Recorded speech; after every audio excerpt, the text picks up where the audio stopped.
எனக்கு வருஷக்கணக்கில் சுகர் இருக்குங்க. 10 வருஷத்துக்கு மேலே சுகர் இருக்குது. எனக்கு ப்ரெக்னென்சி டைமில் சுகர் வந்ததா அப்படியே கண்டினியூ ஆகிட்டே இருக்குங்க. என்ன பண்ணாலும் எனக்கு குறையல. இந்த மாதிரி நிறைய சொல்கிறீங்க இல்லையா? சுகர் வந்ததுக்கப்புறம் நிறைய பேர் வெயிட் லாஸ் ஆகிறது, எனக்கு வந்து எனர்ஜி லெவல் ரொம்ப லோ ஆகிடுச்சிங்க அப்படின்னு சொல்கிறது, எரெக்டல் டிஸ்ஃபங்க்ஷன் வருது, ஆண்கள் பெரும்பாலும் சந்திக்கக்கூடிய ஒரு விஷயம். ஸோ எரெக்ஷன் ப்ராப்ளம் வந்துச்சுங்க சுகர் வந்ததுக்கப்புறம். ஸோ இந்த மாதிரி நிறைய விஷயங்கள் நடக்கிறதுக்கு காரணம் என்னென்னா, ஏற்கனவே நீங்கள் எடுத்துகிட்டு இருக்கக்கூடிய மெடிசன்ஸ். ஸோ எதுவாக இருந்தாலும் அதை அப்படியே அந்த டோஸ் அப்படியே ஃபாலோ பண்ணிக்கோங்க. அதனோட இந்த டயட் பிளான் மட்டும் சேஞ்ச் பண்ணிவிட்டு சின்ன சின்ன ஹெர்ப்ஸ் இது எல்லாமே நீங்கள் சேர்த்துக்கோங்க. ஸோ மூலிகைகளை கொஞ்சம் கொஞ்சமாக நீங்கள் சேர்த்து சாப்பிட்டுட்டே வந்தீங்கன்னா, இப்போ டயபெட்டிக் நியூரோபதி அப்படின்னு சொல்கிற கண்டிஷன் இருக்குது இல்லைங்களா, நரம்புகள் அதிகமாக பாதிக்கப்படுது இல்லைங்களா, இந்த கண்டிஷனுக்கு இந்த முளைக்கட்டை வெந்தயம் பயன்படுது. இதை பவுடர் பண்ணி வச்சுட்டு ஒருவேளை ஹெச்பிஏஒன்சி எனக்கு குறையவே இல்லை அப்படின்னு சொன்னீங்கன்னா இந்த கஷாயத்தை நீங்கள் பயன்படுத்தலாம். இந்த கஷாயம் எப்படி நம்ம செய்யலாம், அப்படி இதுக்கு என்னென்ன மூலிகைகள் தேவைப்படுது அப்படின்றதும் நான் சொல்கிறேன். சித்த மருத்துவத்தில் மதுமேக சூரணம். ஸோ மதுமேக சூரணம் மாத்திரையாகவும் இது கிடைக்குது. எனக்கு பவுடர்லாம் எனக்கு சாப்பிட டைம் இல்லைன்னு சொன்னீங்கன்னா இந்த டேப்லெட்ஸ் நீங்கள் எடுத்துக்கலாம். ஹெல்த் கஃபே தமிழ் வியூவர்ஸ் அனைவருக்கும் வணக்கம். நான் டாக்டர் நித்யா, சித்தா ஃபிசிஷியன். சர்க்கரை நோய், எனக்கு பிளட் சுகர் லெவல் குறையவே இல்லைங்க. ஹெச்பிஏஒன்சி லெவல் 8, 9, 10 இப்படியே இருந்துட்டு இருக்கே. எனக்கு வருஷக்கணக்கில் சுகர் இருக்குங்க. 10 வருஷத்துக்கு மேலே சுகர் இருக்குது. எனக்கு ப்ரெக்னென்சி டைமில் சுகர் வந்ததா அப்படியே கண்டினியூ ஆகிட்டே இருக்குங்க. என்ன பண்ணாலும் எனக்கு குறையல. இந்த மாதிரி நிறைய சொல்கிறீங்க இல்லையா? சுகர் லெவல் குறையிறதுக்கு சிம்பிளாக என்னென்ன வழிமுறைகள், அதுவும் இயற்கையான வழிமுறைகள் என்னன்றதை பார்க்கலாம். முதல்ல நடைப்பயிற்சி ரொம்ப ரொம்ப முக்கியம். ஸோ சுகர் இருந்தால் நல்லா வாக் பண்ணுங்க அப்படின்னு நம்ம சொல்கிறோம் இல்லையா? எதனால் சொல்கிறோம்? ஸோ நம்ம பேன்க்ரியாஸில் இருக்கக்கூடிய செல்ஸ் வந்து ஆக்டிவேட் ஆகும், இன்சுலின் செக்ரீஷன் அதிகமாகும், நம்ம உடலில் அந்த குளுக்கோஸ் இருக்குது இல்லைங்களா, எக்ஸ்ட்ராவாக நம்ம பிளட்டில் சுற்றிட்டு இருக்கு பார்த்தீங்களா, இந்த குளுக்கோஸ் வந்து உடலில் எனர்ஜியாக கன்வெர்ட் ஆகும். சுகர் வந்ததுக்கப்புறம் நிறைய பேர் வெயிட் லாஸ் ஆகிறது, எனக்கு வந்து எனர்ஜி லெவல் ரொம்ப லோ ஆகிடுச்சிங்க அப்படின்னு சொல்கிறது, எரெக்டல் டிஸ்ஃபங்க்ஷன் வருது, ஆண்கள் பெரும்பாலும் சந்திக்கக்கூடிய ஒரு விஷயம். ஸோ எரெக்ஷன் ப்ராப்ளம் வந்துருச்சுங்க சுகர் வந்ததுக்கப்புறம்.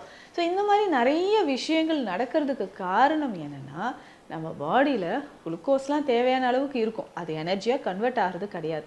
அதுக்கு தான் கொஞ்சம் கொஞ்சம் எக்ஸசைஸ் பண்ணுங்கள், யோகா பண்ணுங்கள், வாக் பண்ணுங்கள் அப்படின்னு நம்ம சொல்கிறது. அதே மாதிரி டயட் ரொம்ப ரொம்ப முக்கியங்க. சுகர் இருக்கிறவங்க முதல்ல தவிர்க்க வேண்டிய விஷயங்கள்னால் அதிகமான மாவுச்சத்து சேர்ந்த பொருட்கள், இந்த கார்போஹைட்ரேட்ஸ் நிறைஞ்சிருக்கக்கூடிய பொருட்களை நம்ம சாப்பிட்டுக்கிட்டே இருந்தோம்னு வச்சுக்கோங்களேன், சுகர் லெவல் உங்களுக்கு இன்க்ரீஸ் ஆகிட்டே இருக்கும். அப்போ வேறு என்னங்க சாப்பிட்றது அப்படின்னு கேட்டிங்கன்னா, நம்ம அதிகமாக சாப்பிட வேண்டியது ஃபைபர். ஸோ ஃபைபர்ஸ் நிறைய இருக்கக்கூடிய ஃபுட்ஸ் அண்ட் விட்டமின்ஸ் நிறைய இருக்கக்கூடிய உணவுகள், ப்ரோட்டீன், கால்சியம், ஸோ இது நிறைஞ்சிருக்கக்கூடிய உணவுகள். இது ஒன்று ஒன்றா தனித்தனியாக நான் தேடிலாம் சாப்பிட்டுட்டு இருக்க முடியுமா அப்படின்னு கேட்டிங்கன்னா, சிம்பிளான டயட் பிளான் சொல்கிறேன். இதை நீங்கள் ஃபாலோ பண்ணாலே சுகர் லெவல் உங்களுக்கு குறைஞ்சிட்டே வருங்க. ஏற்கனவே நீங்கள் எடுத்துகிட்டு இருக்கக்கூடிய மெடிசன்ஸ், ஸோ எதுவாக இருந்தாலும் அதை அப்படியே அந்த டோஸ் அப்படியே ஃபாலோ பண்ணிக்கோங்க. அதனோட இந்த டயட் பிளான் மட்டும் சேஞ்ச் பண்ணிவிட்டு சின்ன சின்ன ஹெர்ப்ஸ் இது எல்லாமே நீங்கள் சேர்த்துக்கோங்க. ஸோ மூலிகைகளை கொஞ்சம் கொஞ்சமாக நீங்கள் சேர்த்து சாப்பிட்டுக்கிட்டே வந்தீங்கன்னா உங்கள் பிளட்டில் இருக்கக்கூடிய சுகர் லெவல் நமக்கு நல்லாவே குறைய ஆரம்பிச்சிடும். சரிங்க, என்னென்ன பண்ணலாம் அப்படின்னு நீங்கள் கேட்டிங்கன்னா, ரொம்ப சிம்பிளாக நிறைய ஃபைபர் கண்டென்ட் இருக்கக்கூடிய வெஜிடபிள்ஸ், ஃப்ரூட்ஸ், அதுக்கப்புறம் நம்ம டெய்லி நல்லா பாலிஷ் பண்ண ரைஸ் சாப்பிட்றோம் இல்லைங்களா, அதையும் கொஞ்சம் சேஞ்ச் பண்ணிக்கோங்களேன், நல்ல ரிசல்ட் உங்களுக்கு இருக்கும். இதற்கு பதிலாக நம்ம என்ன செய்யலாம் அப்படின்னா, கேழ்வரகுங்க. ஸோ இந்த கேழ்வரகு வாரத்தில் 2-3 முறை நீங்கள் சேர்த்துக்கோங்க. அதுவும் கேழ்வரகு அடை ரொம்ப ரொம்ப சிறந்தது. நல்ல வெஜிடபிள்ஸ் ஆட் பண்ணிக்கலாம். அதில் முக்கியமாக சுரைக்காய் சேர்த்துக்கலாம். ஸோ சுரைக்காயோ இல்லை வெள்ளை பூசணிக்காய் இல்லைன்னா முட்டைக்கோஸ், ஸோ இந்த மாதிரி ஏதாவது ஒரு காய்கறிகளை நல்ல பொடியை சாப் பண்ணி வச்சுட்டு இதில் நம்ம என்ன பண்ண போகிறோம்னா, கேழ்வரகு பொடியை சேர்த்து கொஞ்சமாக வேர்க்கடலை பொடியும் இதனோட சேர்த்துக்கோங்க. சின்ன வெங்காயம் சேர்த்து நல்லா பிசைஞ்சு அடை மாதிரி செய்யலாம். இதுலேயே முருங்கை கீரையும் நீங்கள் சேர்த்துக்கலாங்க. அவ்வளோ healthy diet and healthy breakfast அப்படின்னு சொல்லலாம். சாப்பிட்றதுக்கும் ரொம்ப ரொம்ப டேஸ்டியாக இருக்கும்.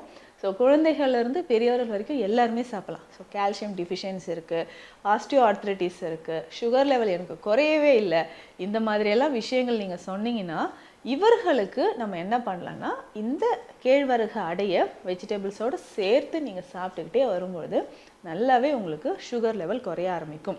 அதுவும் முளைக்கட்டிய கேழ்வரகுனா இன்னும் சிறந்ததுங்க. அதற்கு அடுத்ததாக முளைக்கட்டிய வெந்தயம் உங்களுக்கு சுகர் லெவலை குறைக்கிறதுக்கு நல்லாவே கை கொடுக்கும். முளைக்கட்டிய வெந்தயம் எப்படிங்க பயன்படுத்தலாம் அப்படின்னா, வெந்தயம் நல்லா தண்ணீரில் ஊற வச்சுட்டு அதுக்கப்புறம் ஒரு ஒயிட் கிளாத்தில் நீங்கள் முடிஞ்சு வச்சிங்கன்னா அதிலிருந்து முளைக்க ஆரம்பிச்சிடும்.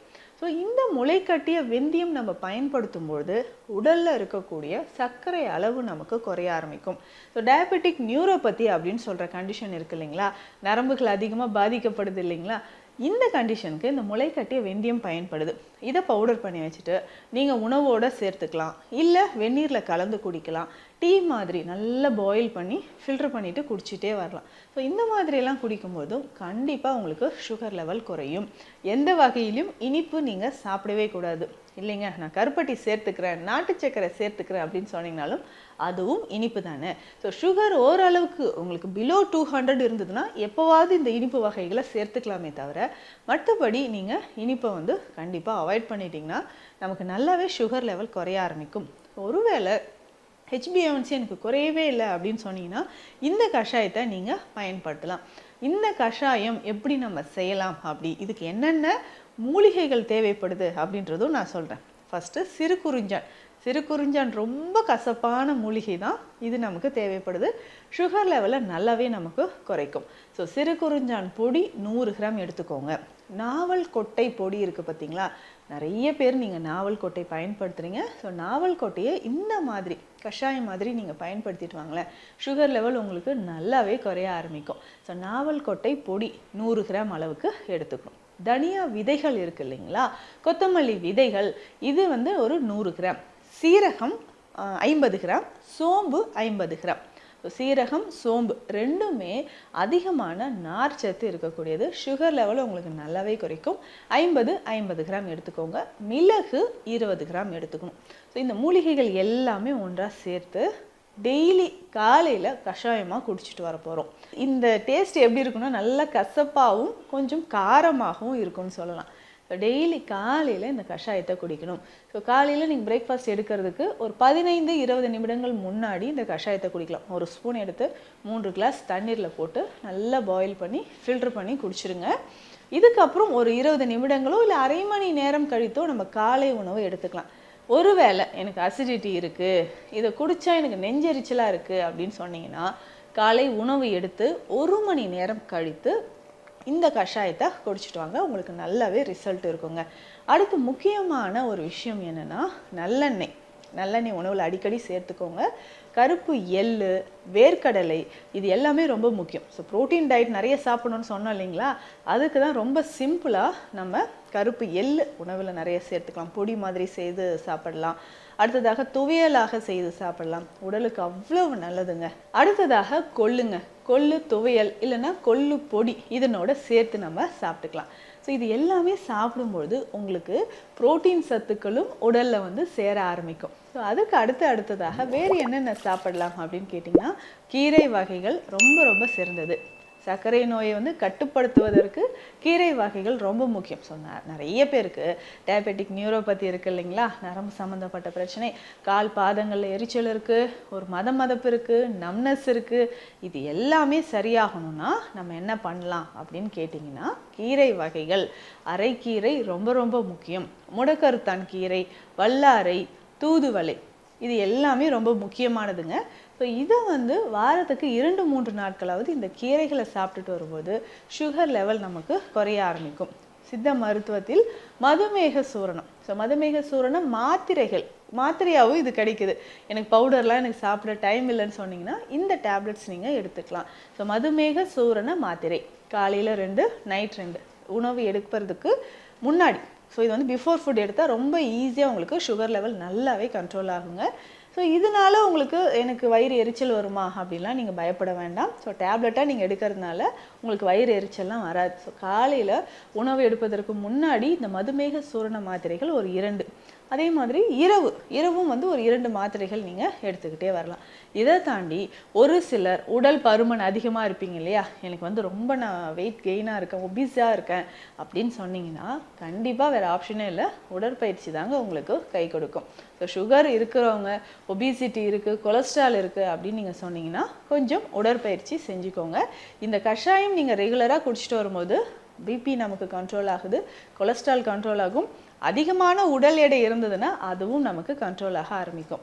ஒருவேளை உங்களுக்கு அடிக்கடி யூரினேஷன் இருக்குது அப்படின்னா, ஃப்ரீக்வெண்ட் யூரினேஷன் இருக்கும் நைட்டில், ஸோ அவர்களுக்கு இது ரொம்ப நல்லாவே உங்களுக்கு ரிசல்ட் கொடுக்கும். ஸோ இந்த கஷாயமும் மதுமேக சூர்ண மாத்திரையும் நீங்கள் பயன்படுத்தலாம். உணவில் அரிசி வகைகளில் நம்ம எதுங்க எடுக்கலாம் அப்படின்னு கேட்டிங்கன்னா, மணிச்சம்பா அரிசிங்க ரொம்ப சிறந்தது. ஸோ நிறைய அரிசி வகைகள் இருக்குது. ஸோ நல்ல நம்மளுடைய பாரம்பரிய அரிசி வகைகளில் முக்கியமானதுன்னா மணிச்சம்பா அரிசி. ஸோ லோ கிளைசமிக் இண்டெக்ஸ் இருக்குது, ரிச் ஃபைபர் கண்டென்ட் இருக்குது. ஏன்னா மலச்சிக்கலை போக்கக்கூடிய முக்கியமான ஒரு அரிசி வகை. சுகர் பேஷண்ட் நிறைய பேருக்கு உங்களுக்கு மலச்சிக்கல் இருந்ததுன்னா என்ன ஆகுனா, சுகர் லெவல் இன்க்ரீஸ் ஆகிட்டே இருக்கும், சரியாக நீங்கள் உணவும் எடுக்க முடியாது. மலச்சிக்கல் தீரணும், சுகர் லெவல் நமக்கு கண்ட்ரோலில் இருக்கணும்னா மணிச்சம்பா அரிசியை நீங்கள் பயன்படுத்தலாம். ஸோ இந்த பதிவில் நான் சொல்லியிருக்கக்கூடிய விஷயங்கள் உங்களுக்கு ரொம்ப யூஸ்ஃபுல்லாக இருக்கும்னு நினைக்கிறேன். மீண்டும் அடுத்த பதிவில் சந்திக்கலாம். நன்றி. இந்த வீடியோ உங்களுக்கு பிடிச்சிருந்தா லைக் பண்ணுங்க, ஷேர் பண்ணுங்க, கமெண்ட் பண்ணுங்க. மறக்காம ஹெல்த் கஃபே தமிழ் சேனலை சப்ஸ்கிரைப் பண்ணிட்டு பெல் பட்டனை கிளிக் பண்ணிடுங்க.